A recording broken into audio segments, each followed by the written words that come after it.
वर्ष अंतिम जिज्ञासा के लिए तैयार रहेंगे ऋषि जैन।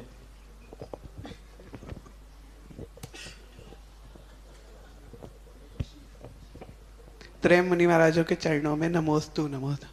महाराज जी, यश वैभव और पुण्य में कैसे वृद्धि करना चाहिए? घर पे रह के नहीं हो पाएगी गौरव। और 5-5 10-10 साल बाद गुरुओं के पास आओगे तो और ही नहीं हो पाएगी। इसके लिए पंच परमेष्टि की शरण चाहिए।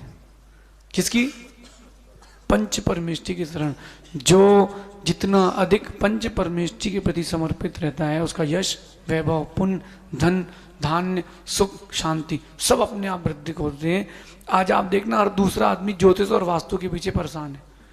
घर लेता है, भैया इसका वास्तु कैसा है, शादी कर रहा तो कुंडली मिला रहा है। अभी 7.5 चल रही है कि 14 चल रही है। अभी कुछ दिन पहले मैंने एक बात सुनी, एक बोले कि चतुर्दशी के दिन ऐसा होता और वैसा होता है, तो निकाला गया देखा गया तो उस दिन चतुर्दशी थी नहीं। तो बहुत सारे विचित्र प्रकार के लोग रहते हैं। अपन पंच परमेष्टि का आश्रय लें। पहले के लोग प्रतिदिन नियमित रूप से पूजन अभिषेक विधान करते थे, देव दर्शन के बाद गुरु उपासना करते थे, तो पुण्य संग्रह होता था। उस पुण्य संग्रह से सब काम होते हैं। पंच परमेष्टि से बड़ा कोई साधन नहीं। जाप मंत्र और गुरु मंत्र ये आपके पुण्य को असीम वृद्धि करेगा। तब भी करना चाहिए। हम तो इन सबको करते हैं और हम प्रतिफल आपको देखने मिलता है। इसलिए आते रहना है ना, 5-5 साल 10 साल मत लगाना। नहीं तो बोलो आप विदिशा से गए तो हम दर्शन कर लिए, अब जब दोबारा आओगे तो फिर कर लेंगे। आगे चलते हैं। नमस्ते नमस्ते महाराज जी।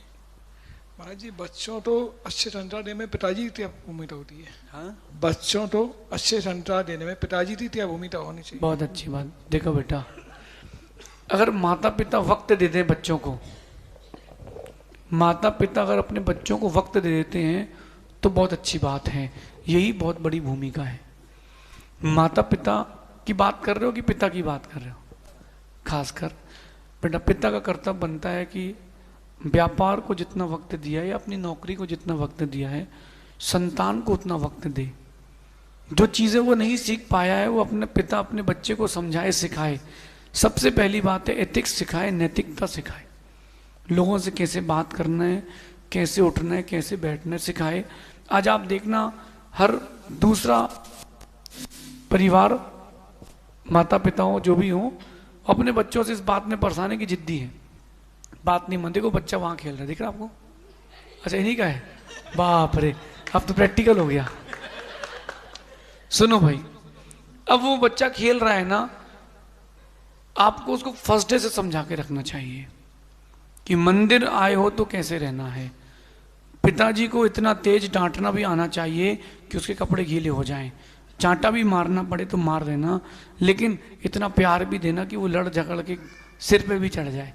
तो अनुशासन में रखना पड़ेगा आपको, और अनुशासन वो थोड़ा कठोर होके ही हो पाएगा। अब आजकल क्या होता है कि 2 बच्चे होते हैं, एक होता है तो चलो चलो कुछ नहीं होता, चलो चलो, बिल्कुल नहीं होता। पहले के ज़माने थे बच्चों को गोद में नहीं लेते थे, बिगड़ जाएंगे, अब गोद से नहीं उतारते। तो बेटा आपको वक्त देना पड़ेगा और अनुशासन में रखने के लिए थोड़ा सा कड़क होना पड़ेगा। हाँ, दादा दादी को बोला आप शांत रहो बोलना, आपके चक्कर में पूरी पीढ़ी बिगड़ रही बोलना। देखो बोलना क्या कर रहा है। अब मंदिर में भगवान सामने पैर सीधे करके बेटा कैसा उसको पाप का बंद तो होगा ना बेटा। तो दादा दादी का कर्तव्य है कि वो व्यवस्थित रखें, और पिताजी का कर्तव्य कि एक रहता है ना तो समस्या रहती, 3 4 5 रहते हैं ना तो दिक्कत नहीं होती, क्योंकि फिर वो सरेंडर रहता है। और एक रहता है तुम्हारे को राग रहता है कि यार रोएगा। ये सुनना, हाँ अभी आप देखना उसको गोदी में लो तो वो रो रहा है, हाँ लो आप तो लो, गोदी में लो, अरे लो तो आप देखना भी आप। अब आपने गोदी में लिया तो वो रो रहा है, बाल खींच रहा है। क्यों कर रहा है वो ऐसा? क्योंकि उसको जिद आ चुकी है, उसको पता है कि मेरी माँ कुछ नहीं करती। एक बात बताता हूँ, एक छोटा सा बच्चा, उसने देखा कि मैं रोता हूं तो माँ पुचकारती है, तो उसकी ने क्या किया, वो क्या करता, रोने लगता है। रोने लगता है तो जमीन में सिर फोड़ता है। तो उसकी माँ ने क्या किया, उसने एक बार फोड़ा, उसकी माँ ने 2 बार फोड़ा। दवाई साथ में रखी थी, सुनना। और वो रोने लगा तो बोले और तेज रो। उसके अंदर ये बात आना चाहिए बच्चे के अंदर कि मेरी माँ मुझे अनुशासन के साथ देखेगी, बिना अनुशासन के पीटेगी, तो डर बैठता है। एक बच्चे के साइकोलॉजिस्ट जो आए थे उन्होंने बताया हमको, एलन के जो हेड थे उन्होंने बताया कि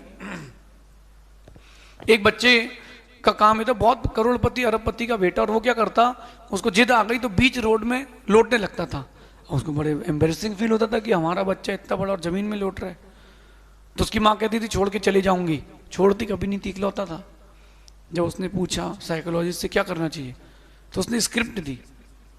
स्क्रिप्ट क्या थी, बच्चा रोया बाजार में, रोने लगा, बोले मैं छोड़ के चली जाऊंगी, और वो चुपचाप उसकी माँ गाड़ी में बैठी घर चली गई, उसको अकेले बाजार में छोड़ दिया। लेकिन 2 लोग ऐसे उसके साथ छोड़े गए जिनको वो बच्चा नहीं जानता, जो पीछे से उसकी सेफ्टी रखेंगे। माँ तो घर आ गई और बच्चा 5 मिनट बाद उठा, पहले वो गुब्बारे के लिए रो रहा था, वो चिल्लाता है मम्मी, मम्मी कहाँ है मम्मी।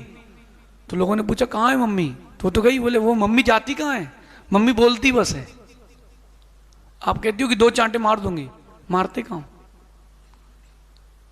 अब समझना, बच्चा घबरा गया, रोता रहा, उससे पूछा तुम्हारा घर कहाँ है, उसने बताया यहाँ यहाँ घर है। तो आदमी बोला मेरे पास पैसे नहीं, बोले घर तक चलो मैं पैसे दिलवाऊंगा मम्मी से।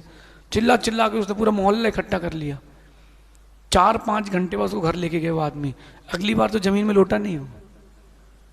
तो मेरा आशय समझ गए होंगे आप, अनुशासन में रखें, थोड़ा कड़क रहें, और जो चाहे दादू हों, चाहे उसके चाचा हों, बड़े पापा हों, मामा हों, उनसे बोलना भैया बिगाड़ोगे तो तुम ही संभालना, हम नहीं संभालेंगे।